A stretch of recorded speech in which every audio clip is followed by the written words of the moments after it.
Hello and welcome to BW Hotwires. Today we have with us Mr. Yadvinder Singh Guleria, Director Sales and Marketing, Honda Motorcycle and Scooter India.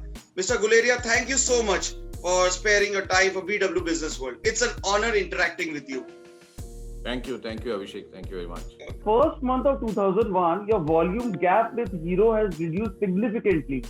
In fact, on the domestic front, while Honda's two-wheeler sales grew by 11%, Hero's domestic dispatches declined by 4%. So, considering this, in the context of industry growth of 10%, Honda has outperformed. What could be the reasons behind that? If you can shed some light on that. Well, Abhishek, I cannot comment on what happened for others in the market, but for sure, as far as HMSI is concerned, we saw good retail momentum even in the month of December. So, we had our regular annual maintenance in the plants in the month of December. And that means practically in the last week or so, we were not able to dispatch volume to our network, while the retails were much more than what we have planned for the month of December, because there was an impending price increase which was to happen from 1st of January 2021. So when we entered into the month of January, really the stock levels were the one at, especially in the southern and eastern part of the country, even including the west part of the country, the stocks have gone down to very low level. So January was a month where it was now refilling of the stocks at our respective networks, which helped us to maintain and get a good dispatch volume. And we look forward to carry on with the similar kind of retail sales momentum what we saw in the month of December, now from February and March onwards. So we hope with the network having the stocks at those levels which are historically lower than what the industry used to maintain, or within Honda also, our networks are carrying a reasonable, well-controlled stock. So on back of that, it should remain as a positive momentum for all of us, because we are not seeing any stress of higher stock at our network, and the new models launches which are happening for, especially for the 350cc and the new vertical, is also helping us to have maintained this positive sales momentum. Some of the key developments which happened last year, which made global headlines, were one, Atmanirbhar Bharat program, and the other was boycott China movement. One was from the government and one was from the people. So how do you perceive these two key developments? Will you enhance your Atmanirbhar presence in India, and also will you reduce your reliance on China when it comes to parts and all, especially now when Atmanirbhar word has found its way in Oxford Dictionary? Yeah, as far as our current model and in the mass productions are concerned, especially the high selling volumes like the Activa series, then Shine SP125, which contributes to almost 70% of business. Most of these mass models are maintaining anywhere between 97 to 98% of localization. So in terms of the major business volume. So I think more or less we are already Atmanirbhar in terms of localized procurement and sourcing of the components for manufacturing of the main models in the country. Last year, you had rolled out Highness 350, which you said is good, premier in India and sold worldwide. So, was it a giant leap there to move up the value chain and launch a model in the middleweight segment rather than in the mass market segment? And also, what has been the response so far? Well, Abhishek, globally, Honda has a lineup, right from 50, 60 cc engine displacement going up to our flagship model of 1800cc Goldwing. So we have this entire range and spectrum of the product portfolio which is existing. In India, however, when we started initially, we started with the scooter 100cc, 102cc Activa scooter in 2001. And now in 2021, we are already selling a 110cc Activa to a 1800cc Goldwing. Now, the point is here is with our global experience, we do understand the profile of the customers and the expectations and aspiration of the users are definitely different who own a mass segment commuter range of two-wheelers and those who are into adventure or leisure or cruising. So their expectations are different.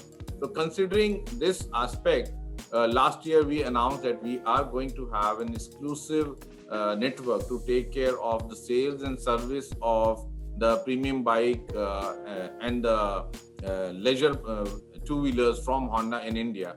And this exclusive network is going to sell as well as service right from 300cc two-wheelers to up to 1800cc bikes in the country. And within Honda also, we have put in a dedicated vertical to take care of this business, including sales, marketing, and after-sales support as well as spare parts. So that we have a very smooth communication and very focused approach to take care of the customer delight in this particular segment.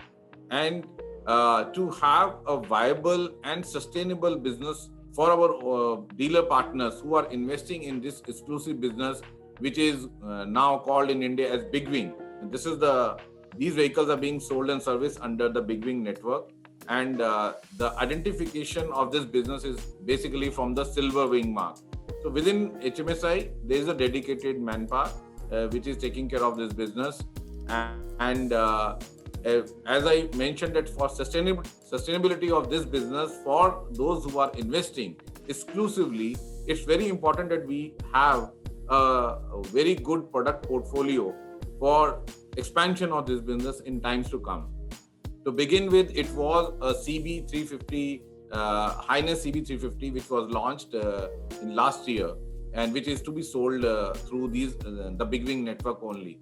And the response has been tremendous because this is one segment, the mid-size motorcycle segment in the country, which has been growing.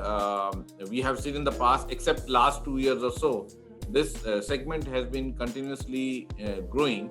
And there are a lot of people who are looking forward to the weekend rides, going on even the long rides, yet they are considering this as a affordable entry into the mid-size segment.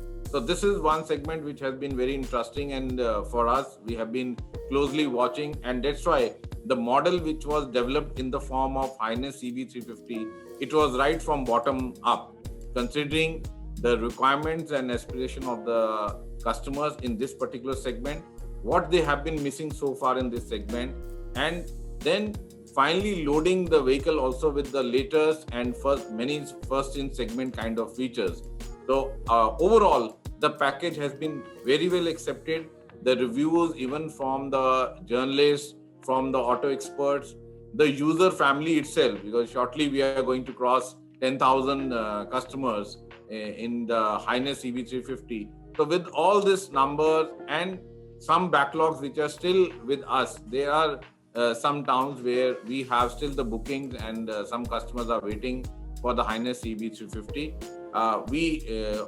So far we see that the journey has been good based on what we have expected, and in stepwise manner we are going to expand further also, because our network is still limited. So at the back end, we are working very hard to expand as quickly as possible in terms of the sales and service outlets to take care of our customers and cater to the new market within our country. Okay. So just a quick clarification. Is it being designed and developed in India, or it's being designed and developed in Japan? You were saying it was developed bottom up. Was it developed and designed here or in Japan?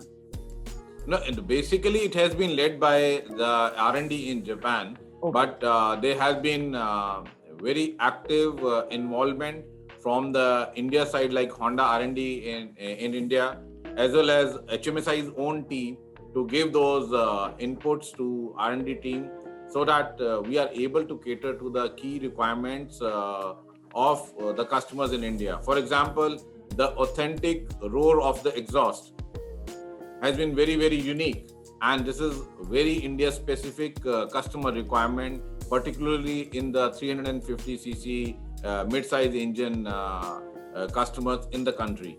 So basically led by Honda R&D in Japan, with a lot of inputs which are there from HMSI and R&D in India, HRID. I mean, you derive 65% of your business from scooters, and the remaining 35% is derived from motorcycles. So when do you see the equations changing? When do we see more sales being derived from bikes? I mean, especially from mass market segment or from deluxe or executive segment. If you can, share some of the roadmap that you have laid to enhance your presence in the motorbike segment. Well, Abhishek, as long as our volumes are increasing, I don't think so. We need to care that it is what kind of percentage. Is it 65 or 35 or it is 70-30? The volumes in both scooters as well as in motorcycles have to grow. But that's very, very important for us to ensure.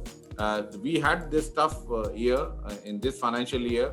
Moving forward, we are expecting the next year should be showing a positive sales volume. So as such, we are not fixing any target or an intention that this kind of percentage should come from scooters or motorcycles, because some of these things are decided by the market based on our existing product portfolio and the new products which we are going to launch in the market. Having said that, we need to increase more in terms of our market share in the motorcycle segment. We do realize that we know that there are some areas where we further need to improve. As far as 125cc motorcycle and 150cc and above motorcycle concerned, we are quite confident that the kind of product range which we have and the response we are getting from the market for the existing products in the market is very good for us, and there is large scope for further expanding the volume. In the 100cc segment, there's still a long way to go, a lot of homework which needs to be done by us at HMSI. We are working on that, so it will take some time. There may not be immediate results visible, but yes, we do identify that this is one segment which is a big segment, and we need to do a lot of hard work in this particular segment. In scooters, with the urban India opening up, we in the first 6 months there were different challenges because the scooter sales volume primarily comes from the urban India, and urban India has been under extended period of lockdown, so which sort of restrained our sales volume in the scooter segment. Now, last 2-3 months, we are already seeing a lot of traction in the scooter sales because urban India is now fully open. There are hardly any lockdowns, and the overall positive cases on daily basis are very much in control now compared to what we were seeing earlier. And with many states already announced of opening of the universities and colleges, this is one segment which has not been buying. The student segment has not been buying because there was no activity happening on the campus. So this will also drive the scooter sales. So we are hopeful moving forward, the scooter will also see a comeback and increase contribution to the total two-wheeler sales in the country. Okay. So what is the sales target for this financial year and the long-term sales target, if you can talk a little bit about that? When do you intend to be the market leader in the two-wheeler space? Well, as far as the numbers and volumes, we do not, declare the exact volumes which we are targeting. And even for the next financial year, what kind of direction and plan we will be sharing only once, we are closer to the beginning of the next year. Only I can mention that this financial year, whatever targets we have planned or revise the target based on the pandemic, we will be achieving, and in fact we will be plus than the internal target which we have kept for FY21. Sir, you mentioned about Honda being Atmanirbhar. So another byproduct of Atmanirbhar Bharat program is you export out of India. Like the Prime Minister says, made in India, made for the world. But if I'm not wrong, unlike many other two-wheeler makers, you have restricted yourself to India lookalike market, Latin America, and I think Africa. So when do you intend to enhance your export basket? Like, if like now there is the government is investing big time on ports and all. So, do you still find it challenging to export out of India? Not exactly. I think it will not be right to compare Honda's operation with the other OEMs because we are a global company with having more than 30 countries where the manufacturing facilities are already existing, right? So, and the Honda Motors in Japan basically decides which product portfolio from which factories for which kind of region or the countries. That's the way Honda basically takes care of export business in the global business scenario. However, now with the BS6 regulation, the models which were earlier selling in the country were more or less India specific, or as you mentioned, maybe Latin America, Central America, and to the SAARC countries. Rest of the countries, because of the regulation, we were not having the product meeting the regulations or homologation norms in those countries. But with BS6, we definitely see a window of opportunity with FI coming in and the BS6 regulation more or less meeting many countries' existing regulation. And with OBD2 coming in from 2023, practically every part of the world, the products which are being made in India can be exported. So with this, for sure, Honda in India has raised his hand to Honda Motors Japan that now we are ready in way to have the products which can go to the other countries as well. And there is a lot of focus from even HM Japan side where we see a lot of potential, and you will also see in next 5 to 10 years the contribution in the global business of Honda going up from India operation, and lot of products and a lot of new countries are going to be opened. That's what we hope for sure. And the percentage in our total business also in terms of exports and domestic will also see a change with this happening in next 5 to 10 years, where the made in India products exported to other countries from Honda will grow in numbers. Okay. So, would you like to mention some of the countries which you are looking to ship out your product to, and also the percentage contribution? Right now, if I'm not wrong, it's 30%. So, going forward, what would be the percentage contribution?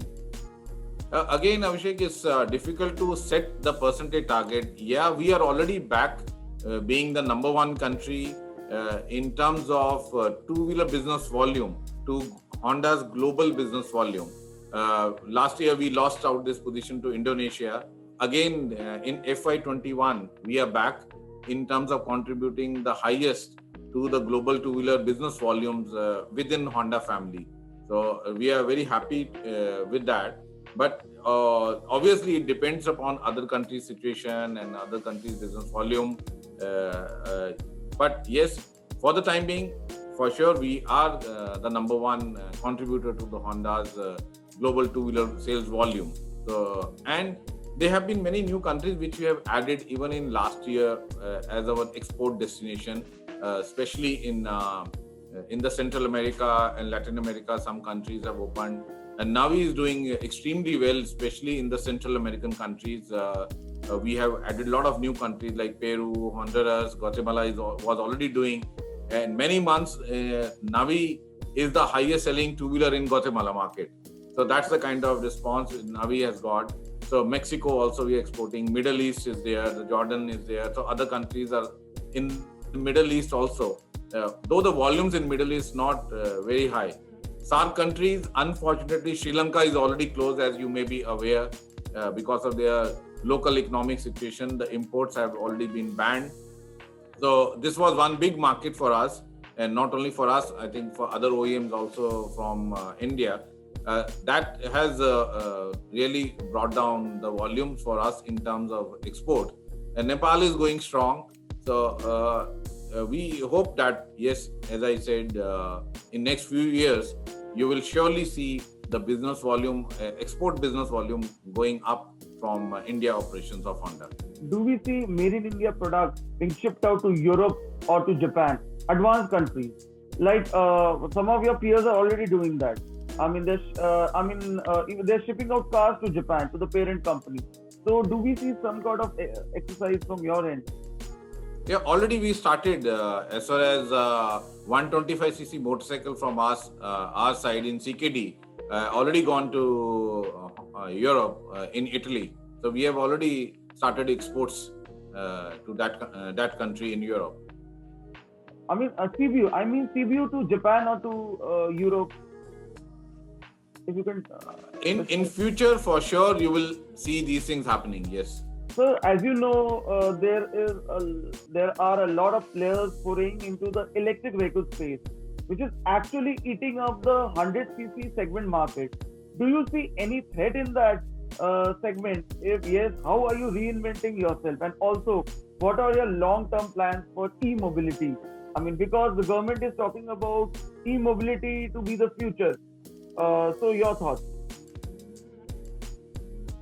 First of all, I do not see this trend wherein you mentioned. You may have some data. I'm sorry, I don't have the data, but we do not see as a trend that the EVs are eating into the 100 to 110cc motorcycle segment as such.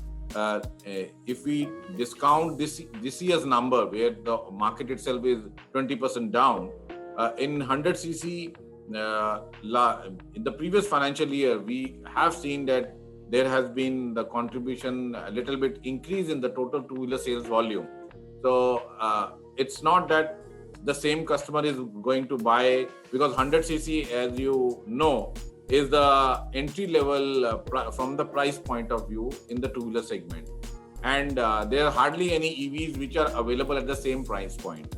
So there cannot be any correlation. I do not foresee any correlation here. There is some penetration happening and it is cutting the share of the 100cc vehicles as such. Yes, from the government side, there have been a lot of push and there have been subsidies announced in terms of maybe the registration fee and even on the GST part. But this is one segment which is going to evolve in a stepwise manner.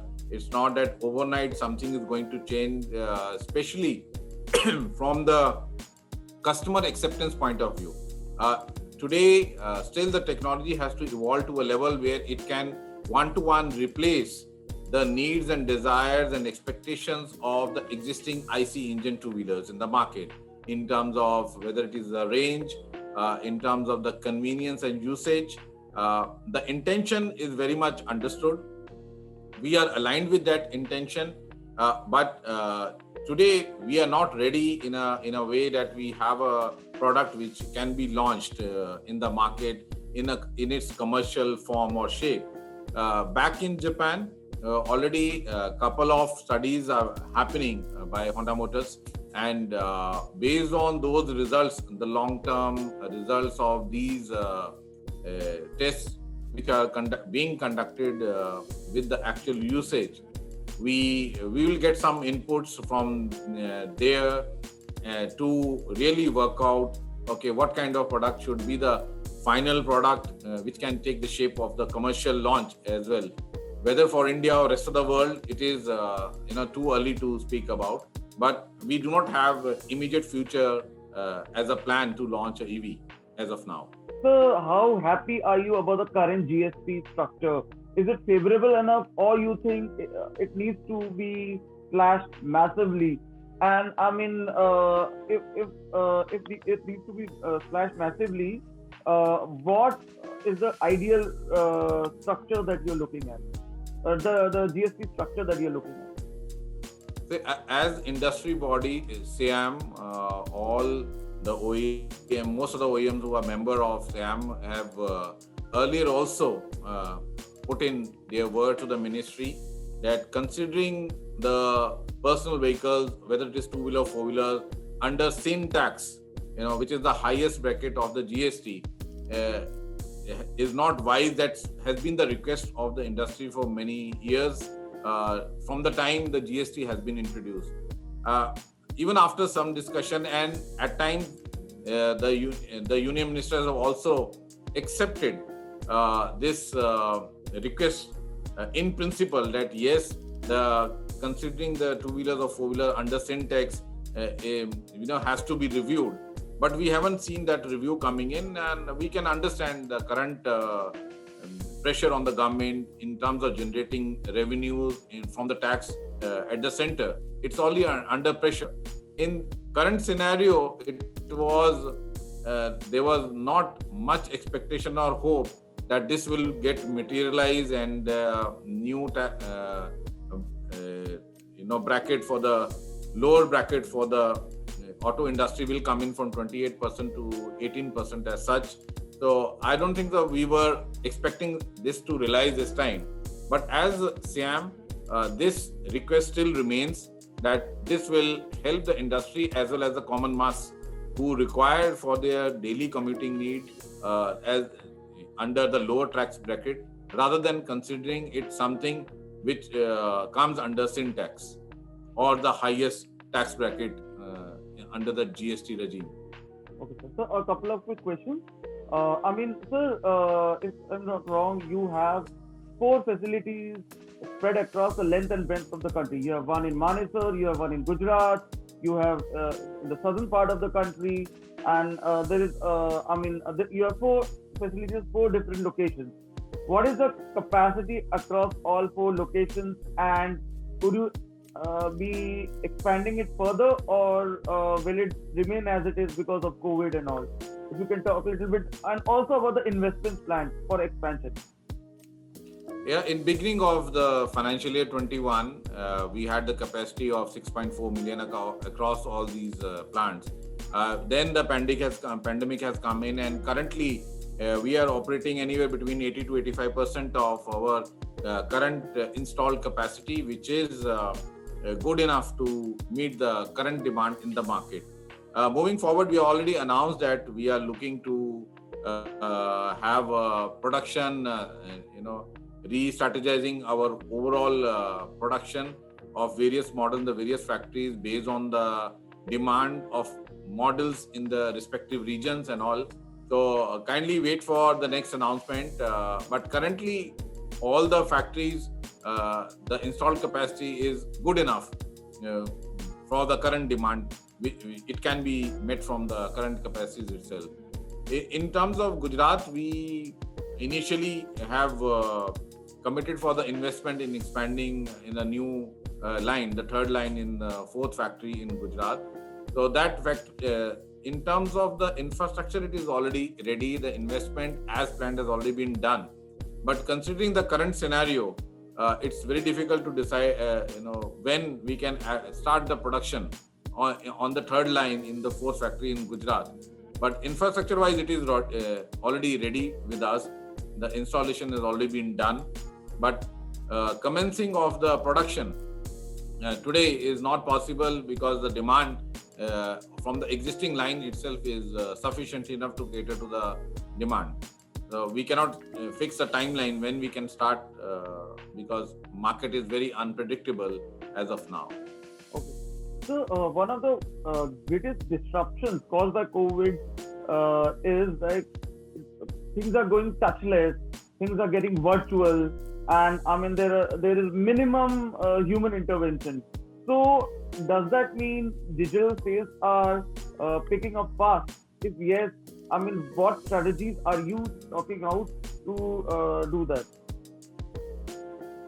In terms of digital space, for today, it is a known fact that we are looking at a world which has already got the new normal because of the pandemic. Most of the customers are doing some part of their sales, entire funneling and the process on the social media. For example, their research, their sharing, their shortlisting of the vehicles are happening on the digital world. And then because of the character of the industry, wherein the vehicle registration has to happen in physical, in the various RTOs, So it's a mix of digital. 100% auto business cannot be on the digital as of now. It cannot be equated directly to the e-commerce business, because e-commerce doesn't involve insurance and it doesn't involve the registration. And you can return the goods if you don't like in the same box back. But just imagine a four-wheeler coming in and you don't like the color or there's some scratch. It cannot go just like that, because insurance has already been done, registration in your name has already been done. So it's a very cumbersome process, the reverse process of getting it a new vehicle and replacing the vehicle. That's why the auto industry still is working on the digital mode, and it's a hybrid system which is there. But yes, digital is a hygiene today. Most of the network or the companies must adopt to it. Customer is always asking, what the ticket to digit in a way that if I go online, your vehicle or your brand must be visible online anytime from any device. So, and that's why we also come up with the online booking platform to our customers on our website, on official website. Customer can book their two-wheeler, whatever two-wheeler they want, at the respective dealer or town, whichever they like.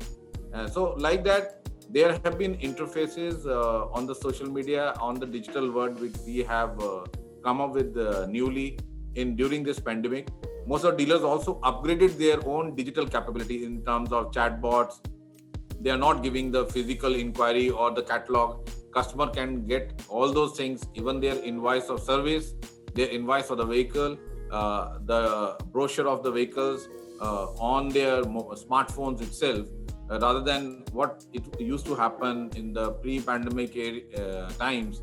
Everything was manual, all in the physical form, print form. So those things are already moved on to the digital world, and dealers have also upgraded their websites. It is becoming more friendly, and not only for the laptops and for the PCs, but it is compatible with the smartphone.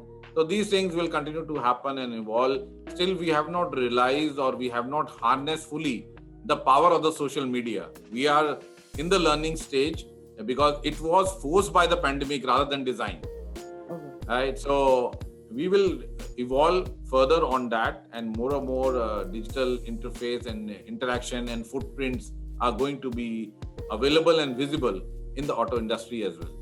Okay. So last question. So what is the roadmap that you have prepared for the company in terms of product launches, in terms of dealership expansion, in terms of capacity expansion, which you have already lettered, in terms of in terms of fulfilling the objectives of the government and all that? You can just reply in very short.